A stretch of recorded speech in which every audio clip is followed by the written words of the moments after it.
Forza Horizon 5. It's on its way, and I could not be more excited. We had the unveil yesterday at the Microsoft E3 event that happened, and it's getting rave reviews everywhere. It looks absolutely gorgeous. It's probably one of the best-looking games that I've ever seen.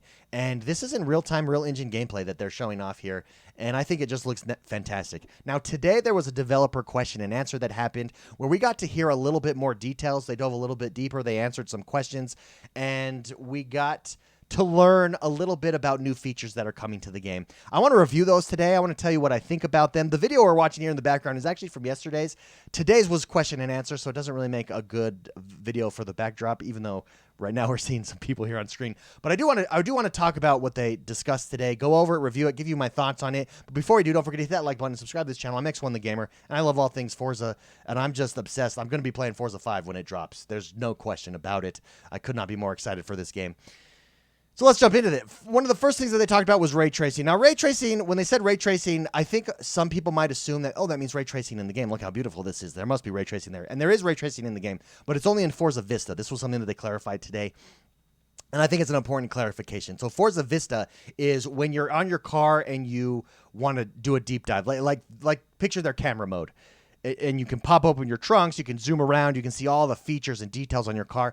That's when ray tracing is implemented. So it's on Forza Vista, it's not in-game. It makes sense. This game is running at 60 frames per second in performance mode, an optional performance mode, or 4K 1080 on the Series S and Series X as well. So, you know, I'm sure ray tracing, this game looks like a beast. Ray tracing, probably they just weren't able to fit that in there. Frame rates are going to be more important in my mind on a racing game. You want that smooth, buttery feel. And I don't have a problem with that. I think having it in Vista mode is really cool, especially when you talk about taking pictures and showing off your car. Ray tracing in Vista mode is going to be it's going to be beautiful. The next thing they talked about is just detail. And when you go around the world, you can see the detail in the game. And they actually, this was just a side note, but I thought it was interesting. They talked about each individual needle on the cactuses, and they actually said there's approximately 40,000 needles on some of these cactuses. And that was just to show off the detail that they put into this game. And it shows. I mean, just in watching the trailers and the gameplay that we're watching here, you can see the detail. It is an absolutely gorgeous, beautiful game. The next thing that they talked about that I think is the most important is Forza Link. Now, this is a new feature. This is their social feature. They advertised it and talked about it yesterday during E3 as this way to seamlessly jump into multiplayer and connect you with other players. So it leaves some questions. A lot of games have advertised this in the past. It doesn't always work out. Sometimes it seems to be a little bit gimmicky. But here's how Forza Link works, how they described it. It's not something that forces you to play with other players. What it does is, as you're driving around, let's say there's a challenge that you're nearby that you haven't done, and there's someone else playing a game that also hasn't done this challenge, and the AI recognizes that both of you are trying to complete all the challenges, or you both like to do this weekly challenge or something. It will try to connect you. It'll say, hey, do you want to jump in and do this challenge? And you'll say yes. And then Bob over here will say yes as well. And then it'll put you together and you'll be able to play with each other and just kind of team you up. If that's how it works and it enables you to play with real-life players more, I think that's a good thing. Without even thinking about it, it just automatically does it. I think that's a good thing. Forza, at its core, is really a social driving game. It's not like a standalone. It's not Forza Motorsport with the respect that it's you against the world on a closed track. This is open world. It's much more social. There's fun challenges. There's playground events. There's arcade events, stuff like that. So I think if it works, it could be good. We'll see whether or not it works. Sometimes, like I said, these things, it's more marketing jargon than anything. But I do like the way they described it, so that's good. The next thing is seasons. Now, yesterday they talked about seasons, and I was a little bit disappointed because I really did not like seasons in Forza Horizon 4. Now, I know some of you really did like seasons in Forza Horizon 4. It just wasn't for me. I felt like it was limiting. Like when it was winter, I could only play winter tracks.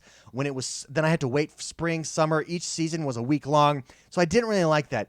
The way they described it in Mexico could work, and I don't think I'll have a problem with. So the way that they describe it in Mexico is there's going to be seasons, but Mexico is so vast that the seasons aren't all the same at the same time. So, for instance, they use the example of winter. Winter in Mexico is the dry season in some areas. So in some areas of the map, it'll be dry and there will be no rain or precipitation or anything. Meanwhile, up at the volcano during winter season, it's going to be snowy, and that's where you'll have to go to get to snow. I like that, because it's still giving, while having seasons and different areas of the map probably change based on those seasons, it's still giving me the ability and not limiting me. So it still has that season feature, which I think was cool to implement it, like a cool idea. It just didn't work out for me, while maintaining the freedom for me to play in any season at any given time that I want to. Just by dint of diversity of areas on the map. I like that. We'll see how that works out. The last thing that they talked about in this developer question and answer that they did today was customization. And they're just doubling, tripling down on customization here. We're going to have more customization than we've ever had before. Avatar customization is still a thing. Car customization, they mentioned, there's over 100 more new rims added to the car. Thousands of performance options to add to the car. And that's what Forza Horizon is at its core. That's what all the Forza games are about. You being able to customize your car the way you want, when you want, how you want.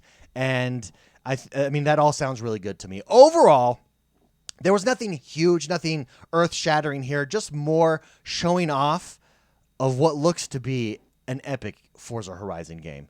I'm very excited for this. I like what they said about seasons. That was my big hang-up. That was one thing that I didn't like. I think it's a nice medium. It's kind of combining both systems in my mind of the Forza Horizon 4 seasons with Forza Horizon 3, where seasons weren't really a thing, but you were separated by biomes. I think it's a nice combination. I think it's a nice sweet spot for them.